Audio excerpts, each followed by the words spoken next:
नमस्कार दोस्तों, हम पढ़ रहे आज विद्युत कोड के नियम, यानी जो हम विद्युत वायरिंग करते हैं उसमें हमें क्या क्या ध्यान रखना चाहिए। कोई उपकरण लेता है तो वो किसका ध्यान रखना चाहिए, वो वायरिंग करते समय क्या क्या ध्यान रखना चाहिए। तो इसके लिए एक आपने BIS यानी ब्यूरो ऑफ इंडियन स्टैंडर्ड, जो एक मानकीकृत संस्थान है, यानी ये प्रमाणित करती है कि जो उपकरण हम काम में ले रहे हैं वो सही है या नहीं। तो उसने क्या किया, एक वो बनाया है IS 732, यानी ये क्या है, डिस्पैच नंबर कब बनाया, 1963 में। और IS 4647 और ME कोड यानी नेशनल इलेक्ट्रिकल कोड के अंतर्गत जो विद्युत वायरिंग को करने के लिए हमने कुछ नियम बनाए हैं, जिसको हम क्या बोलते हैं, राष्ट्रीय विद्युत कोड कहा जाता है। उस राष्ट्रीय विद्युत कोड नियम के अकॉर्डिंग हमें वायरिंग करते समय निम्नलिखित प्रकार का ध्यान रखना चाहिए। इसमें सबसे पहला है कि हम कोई भी वायरिंग करते हैं तो जो वायरिंग करता है ठेकेदार है, उसके पास में लाइसेंस होना जरूरी है। तो हम पहला पॉइंट क्या लिखेंगे, विद्युत वायरिंग की स्थापना एवं मरम्मत कार्य किसी लाइसेंसधारी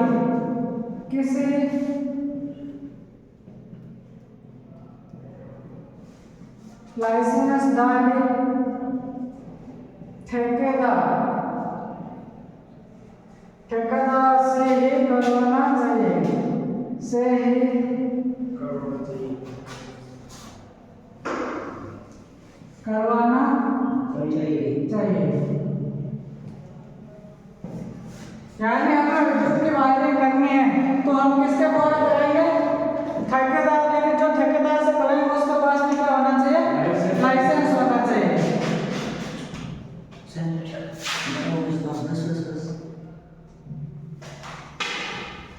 दूसरा पॉइंट है कि वायरिंग के ऊपर जो हम उपयुक्त सामग्री ले रहे हैं उसके ऊपर ISI की मार्किंग होनी चाहिए।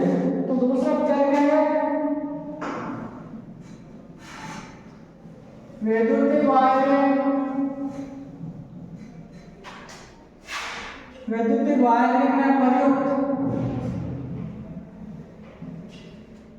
वायरिंग में प्रयुक्त सहायक सामग्री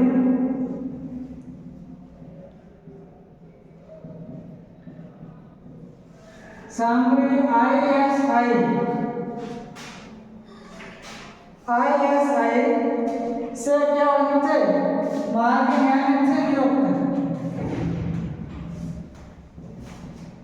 नियुक्त होनी चाहिए।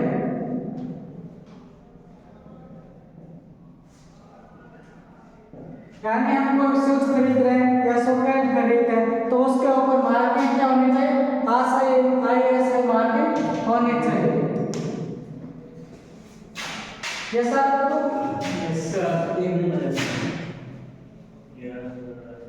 अगला वायरिंग है कि कोई भी वायरिंग हम उप सर्किट बनाते हैं तो वो क्या होना चाहिए, अलग अलग होना चाहिए। तो 3 नंबर पॉइंट है विद्युत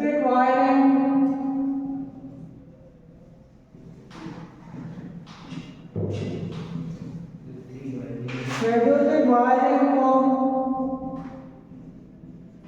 उप परिपथों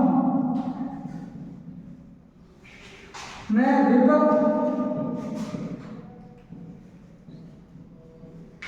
विभक्त किया जाना चाहिए।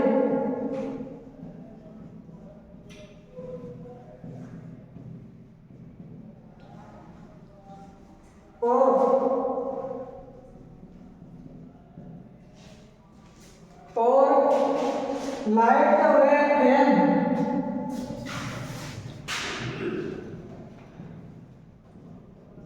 लाइट वेट फैन तथा लाइट वेट फैन तथा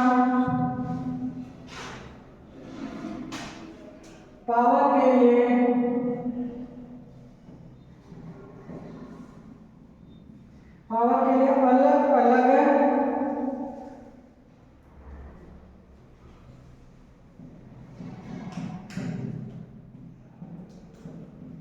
अलग अलग उप परिपथ तैयार करने चाहिए, तैयार किए जाने चाहिए। यानी जो आप लाइट फिटिंग करें तो उसमें पावर के लिए और लाइट के लिए दोनों में सर्किट क्या होना चाहिए, अलग अलग होना चाहिए।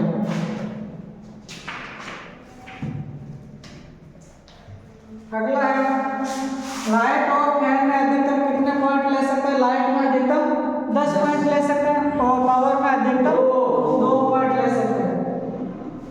तो देखो लाइट एंड फैन के प्रत्येक परिपथ तो इंग्लिश में क्या बोलते हैं, सर्किट में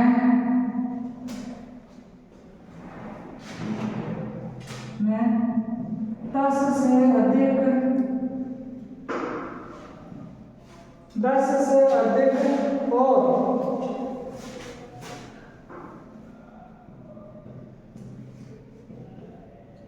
पावर में कितना होना चाहिए, पावर में 2 से अधिक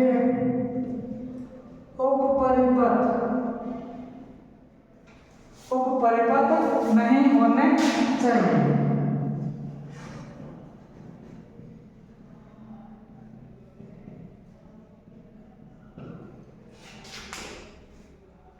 यानी लाइट और फैन में प्रत्येक परिपथ में 10 पॉइंट और पावर में अधिकतम 2 पॉइंट से ज्यादा नहीं होना चाहिए। वाट के लिए ध्यान दीजिए 800 वाट और पावर में कितना अधिकतम 3000 वाट।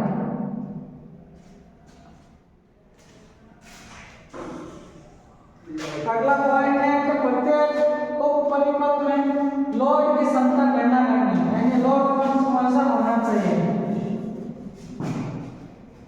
क्या लिखा हुआ है, लाइट एंड फैन उप परिपथ में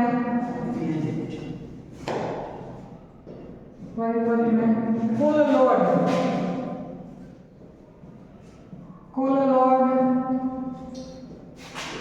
800 वाट तथा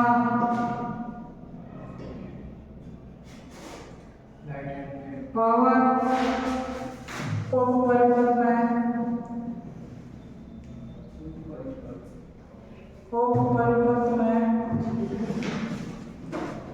कुल लोड 3000 वाट से अधिक नहीं होना चाहिए,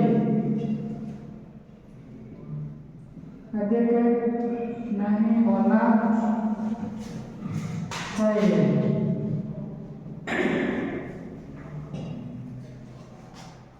ठीक है, यानी लाइट वाले है उसमें अधिकतम 800 और पावर में अधिकतम 3000 वाट है, इससे ज्यादा नहीं होना चाहिए। अब कुछ उपकरण दे देगा जिसके लोड की गणना की गई, ठीक है।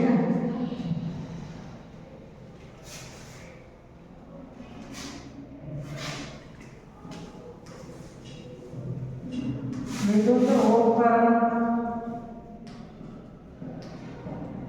लोड गणना तालिका, यानी कुछ वैद्युतिक उपकरण देगा उसके लोड की गणना की गई। जैसे 1 नंबर है लैंप अधिकतम कितना लोड है उसका, 60 वाट। 2 नंबर है सॉकेट अधिकतम कितना है 100 वाट किसका दोनों दर्शाता है डब्ल्यू से, ठीक है। 1 नंबर इधर लिखता हूँ। जो फ्लोरोसेंट ट्यूबलाइट 40 वाट की, फ्लोरोसेंट ट्यूब इसका अधिकतम कितना है 40 वाट। 40 वाट। फिर आपके छत पंखा 60 वाट। छत पंखा कितना होता है 60 वाट का। फिर हम लेंगे मरकरी वेपर लैंप 80 वाट की,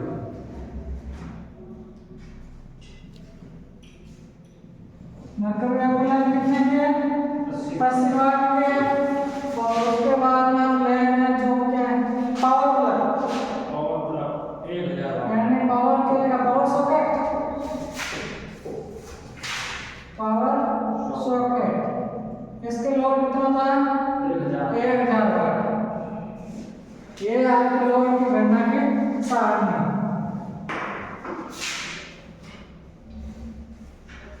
साथ साथ में करते हैं ना, हाँ सर। ठीक है। अगला है क्या, जो स्विच बोर्ड लगा रहे हैं, जो स्विच बोर्ड लगा रहे हैं वो फर्श से कितने ऊंचाई पर होना चाहिए 1.3 मीटर। तो लिखो स्विच बोर्ड,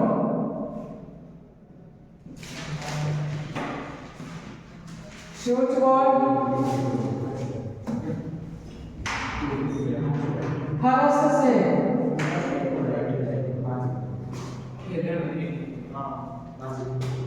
फर्श से 1.3 मीटर,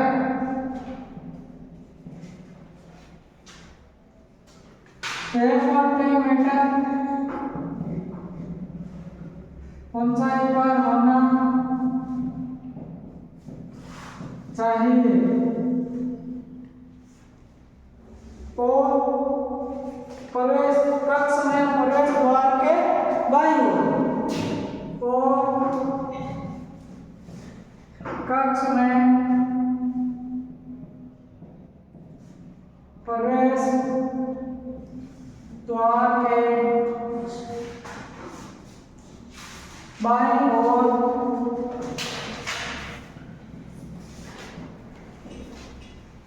ओर स्थापित किया जाना चाहिए।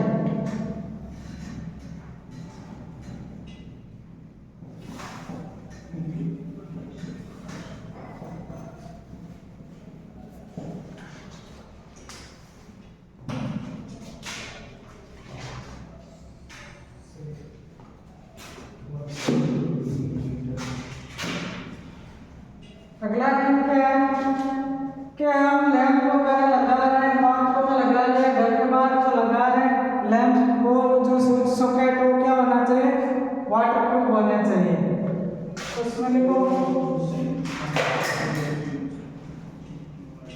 स्नानघर में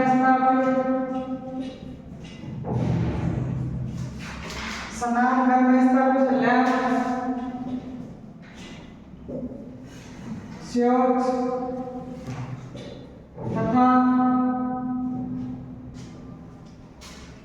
तथा घर के बाहर तथा घर के बाहर लगे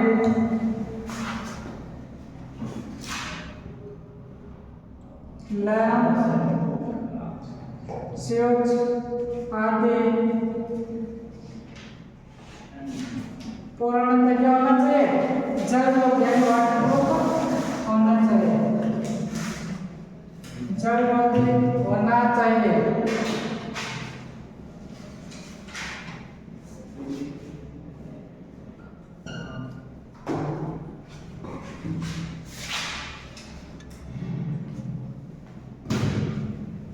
अगला पॉइंट है, अगर आप गैलरी में लगा रहे हो या घर के बाहर स्थापित लगा रहे हो तो कैसे होना चाहिए वाटरप्रूफ होना चाहिए, हमने लिख दिया। उसके बाद है घर के बाहर स्थापित सभी लाइट पॉइंट,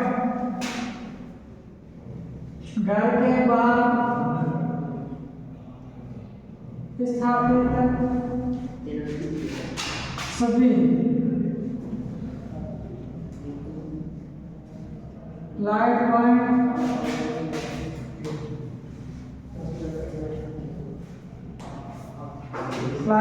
क्या होना चाहिए? जलरोधी प्रकार का होना चाहिए, वाटरप्रूफ होना चाहिए। पॉइंट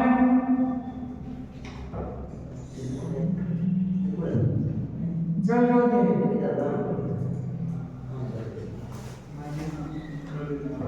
वाटरप्रूफ प्रकार का होना चाहिए।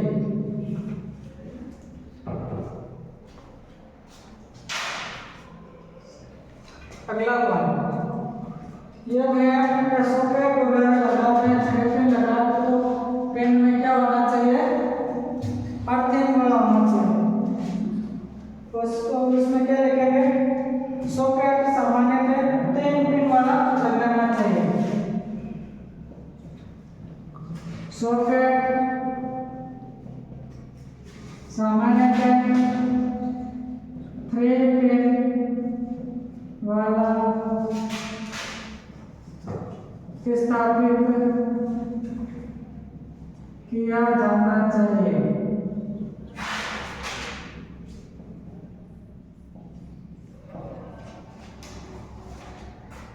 पिन वाला स्थापित किया जाना चाहिए। और लाइट और फैन के लिए 5 एम्पीयर का और पावर के लिए 15 एम्पीयर का सॉकेट लगाना चाहिए। तो इसमें लिख दो तथा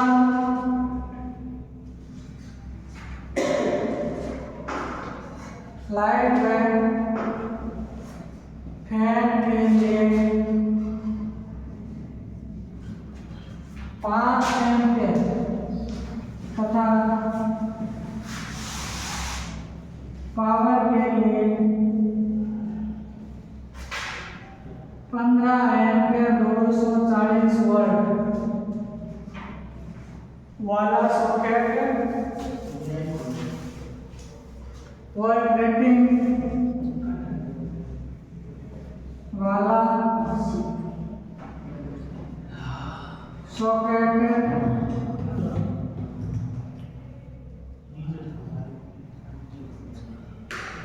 सॉकेट क्या करना चाहिए? स्थापित किया जाना चाहिए।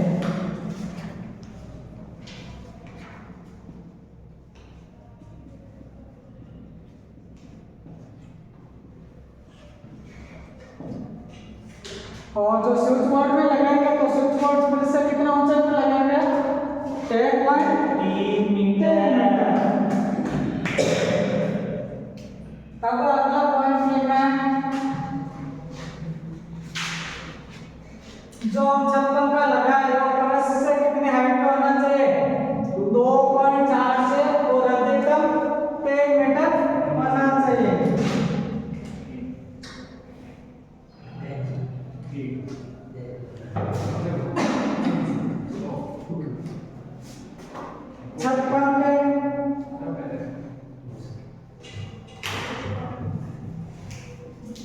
छत पंखे जो जमीन है फर्श से छत पंखे की भले वह फर्श यानी जमीन या आने के बीच न्यूनतम दूरी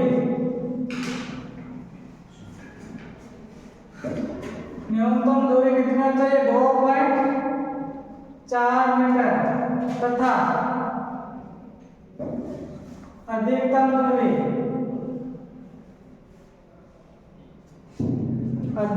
दूरी 3 मीटर से ज्यादा नहीं होनी चाहिए।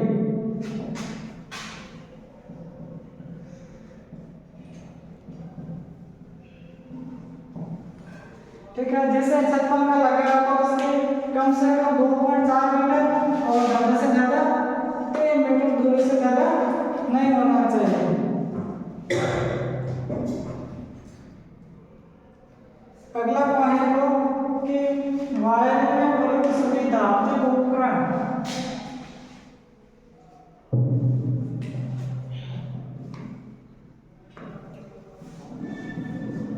वायरिंग में प्रयुक्त सभी धात्विक उपकरण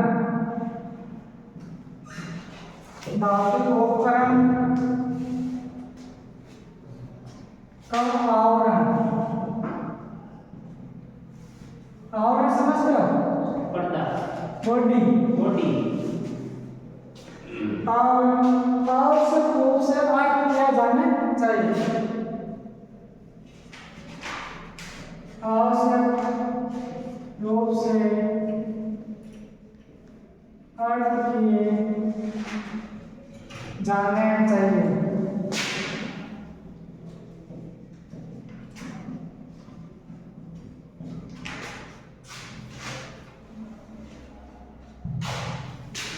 यानी जो आपने मोटर लगाई है तो या कोई मोटर है, जनरेटर है, कुछ भी है जो धातु का आवरण वाला है तो उसको हमेशा क्या करना चाहिए? हट के होना चाहिए। अगला देखो कि सभी प्रकार की जो लाइट है ट्यूबलाइट तो जो जमीन से कितने ऊंचाई पर होनी चाहिए? 2.25 मीटर से कम नहीं होनी चाहिए, 1.25 मीटर से कम नहीं होनी चाहिए। तो लिखो सभी प्रकार की लाइट, सभी प्रकार की लाइट फर्श से 2.25 मीटर यानी 2.25 मीटर से अधिक नहीं होनी चाहिए, से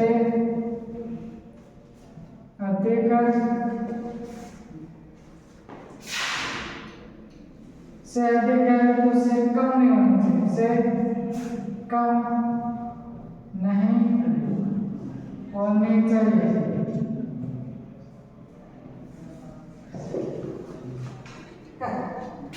अगला देखो कि जो अर्थिंग वाला तार है उसके अंदर फ्यूज वगैरह फ्यूज या स्विच नहीं लगाना चाहिए। तो लिखो अर्धचालक में कोई फ्यूज या स्विच आदि संयोजित नहीं करना चाहिए,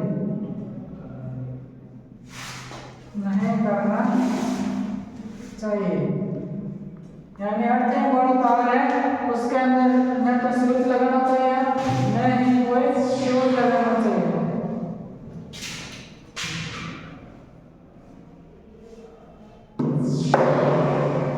अगला है फ्यूज और स्विच। फ्यूज और स्विच हमेशा कौन से तार में लगाना चाहिए? फेज तार में। तो लिखो लाइट या फेज तार, फेज चालक या फेज तार में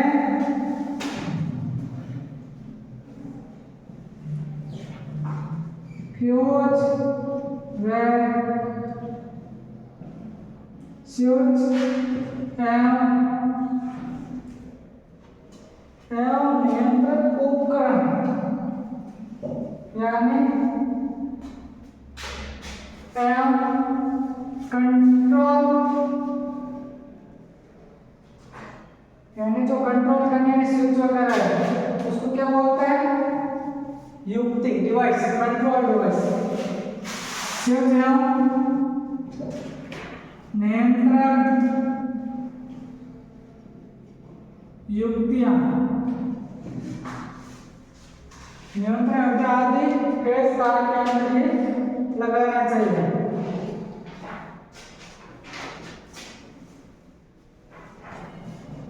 आदि किसी चालक में लगाना चाहिए।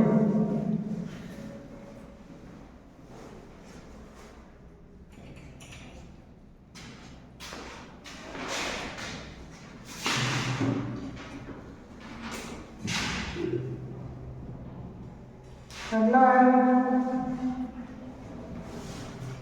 प्रत्येक उप सर्किट का वितरण कोड यानी स्विच कोड है जो अलग अलग होना चाहिए। तो क्या लिखोगे?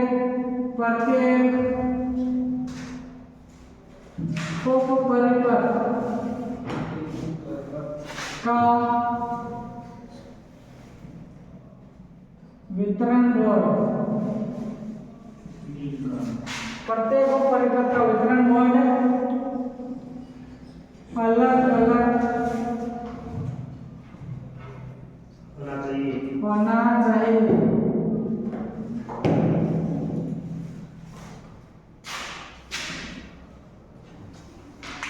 यानी जो पावर करने का परिपथ है यानी सबका क्या होना चाहिए? जैसे चक्की है, मोटर है, सबका क्या होना चाहिए? अलग अलग होना चाहिए। अगला है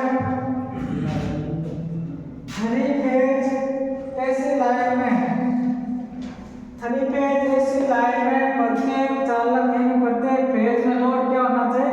संतुलित रखना चाहिए। तो क्या लिखोगे? थ्री फेज ऐसी लाइन के प्रत्येक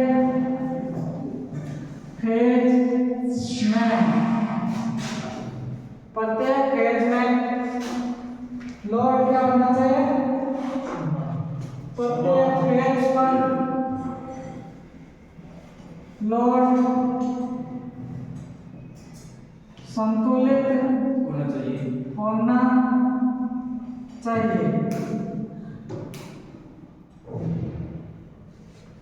प्रत्येक फेज पर लोड क्या होना चाहिए?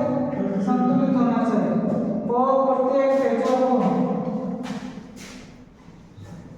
और प्रत्येक फेजों को क्रमशः लाल, पीला, नीला आदि कलरों से क्या होना चाहिए?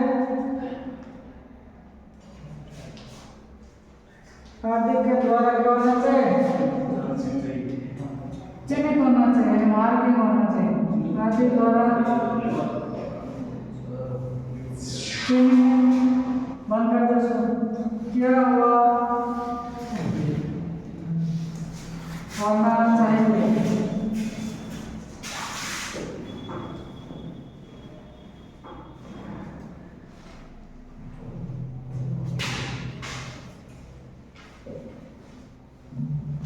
अगला पॉइंट 17 नंबर। अगला कि कार्यशाला में हम मोटर वगैरह ले रहे हैं तो उसमें कंट्रोल स्विच फॉर स्टार्टर, ऊंचाई का स्तर,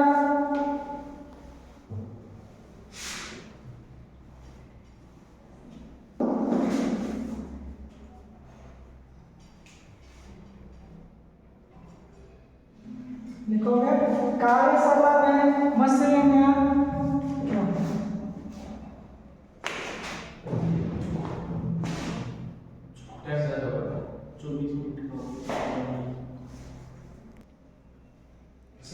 आगे क्या लिखोगे? कोई भी मोटर है मध्यम वोल्टेज या उच्च वोल्टेज के लिए क्या होना चाहिए?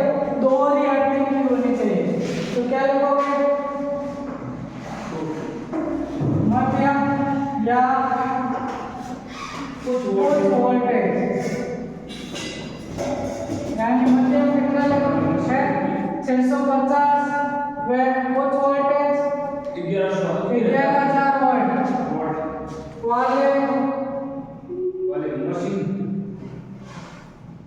मशीनों ट्रांसफार्मर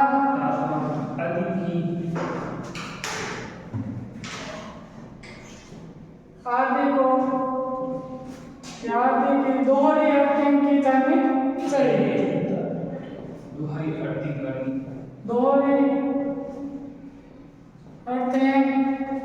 की जानी चाहिए।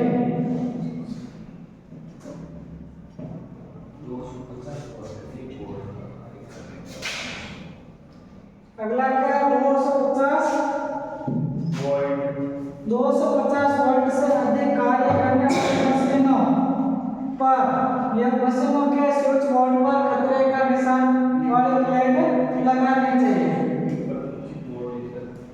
तो क्या लिखा है 250 वोल्ट से अधिक वोल्टेज पर से अधिक वोल्टेज वोल्टेज पर कार्य करने वाली मशीनों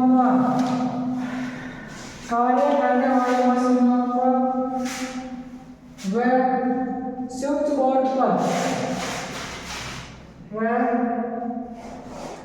कंट्रोल यानी नियंत्रण स्विच बोर्ड पर चेतावनी प्लेट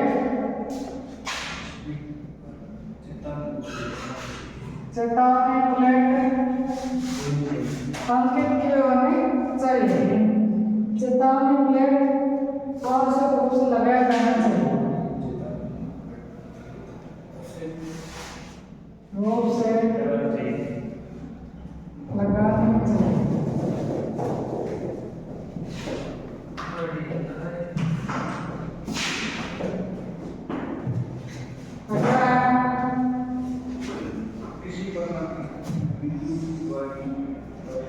किसी प्रकार की नई वायरिंग करते हैं तो उस सर्किट में जो गुजरने वाली धारा है उस धारा में लीकेज धारा का मान इससे अधिक नहीं होना चाहिए 1/5000 भाग से।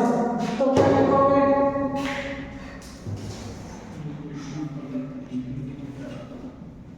नई वायरिंग करते समय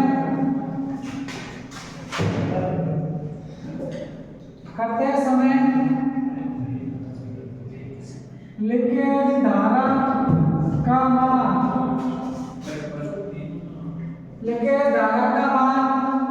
परिपथ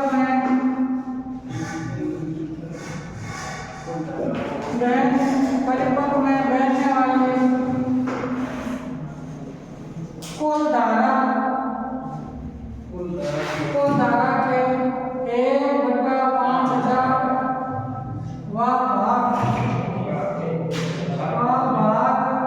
से अधिक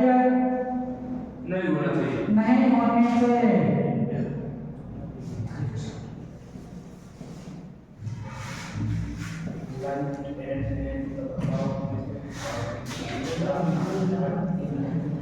ठीक है, फिर अगला है वायरिंग में अधिकाधिक फैंस का ही प्रयोग करना चाहिए।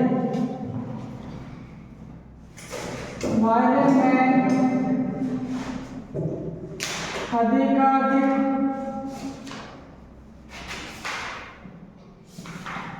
फैंस का ही प्रयोग करना चाहिए।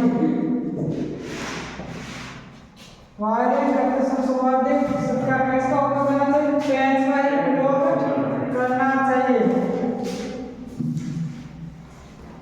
और उन्हें हथौड़े से नहीं मारना चाहिए उन्हें हथौड़े हैमर से नहीं मारना चाहिए।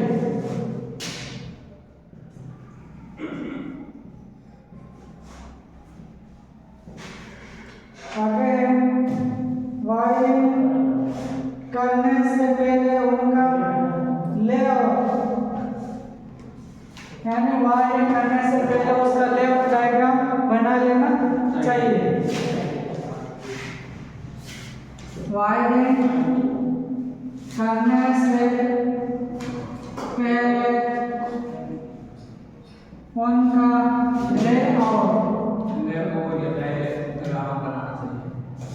लेआउट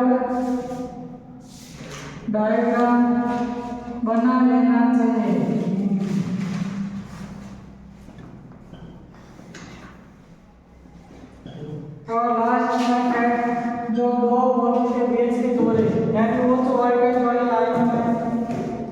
या ओवरहेड लाइनों में जीरो ग्रे लाइन यानी ओवरहेड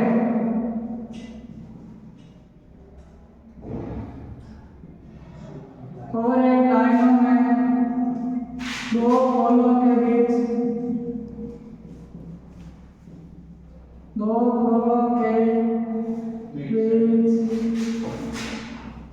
सड़सठ मीटर या 220 फीट से अधिक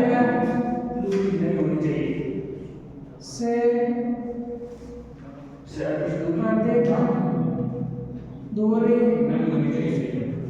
नहीं होनी चाहिए।